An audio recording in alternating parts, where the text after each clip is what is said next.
பூமிக்கு ஒரு நிலா இருப்பதும், அது 27.3 நாட்களுக்கு ஒரு முறை பூமியை சுற்றி வருவதும் அனைவரும் அறிந்த ஒன்று.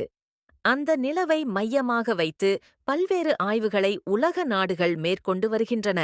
பூமிக்கு இரண்டாவது நிலா தற்போது பூமிக்கு இரண்டாவது நிலா கிடைத்துள்ளதாக அமெரிக்க விண்வெளி ஆய்வு நிறுவனமான நாசா உறுதிப்படுத்தியுள்ளது. 2025 BN7 என அடையாளம் காணப்பட்டுள்ள இந்த நிலாவை குவாசிமூன் என விண்வெளி ஆய்வாளர்கள் அழைக்கின்றனர். ஆஸ்ட்ராய்டான இந்த இரண்டாம் நிலா வழக்கமான நிலவை விட அளவில் மிகச் சிறியது ஆகும். இதன் அளவு 18 முதல் 36 மீட்டர் அகலம் மட்டுமே ஆகும். இது பூமியிலிருந்து 4 மில்லியன் முதல் 60 மில்லியன் தொலைவில் உள்ளதாக கூறப்படுகிறது. இதனை வெறும் கண்களினாலோ அல்லது வழக்கமான தொலைநோக்கிகள் மூலமோ பார்க்க இயலாது.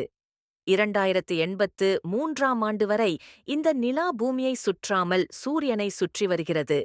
ஆனால் பூமியைப் போலவே சூரியனை சுற்றும் சுற்றுப்பாதையும் வேகமும் ஒரே அளவில் உள்ளதால் இதனை குவாசிமூன் என அழைக்கின்றனர். 1960ஆம் ஆண்டு முதல் உள்ள இந்த இரண்டாவது நிலவை ஹவாயை சேர்ந்த ஆய்வாளர்கள் கண்டறிந்துள்ளனர். ஈர்ப்பு விசையில் ஏற்படும் மாறுபாடுகள் காரணமாக இந்த இரண்டாவது நிலவானது 2083ஆம் ஆண்டிலிருந்து அதன் சுற்றுவட்ட பாதையிலிருந்து விலகும் என கணித்துள்ளனர்.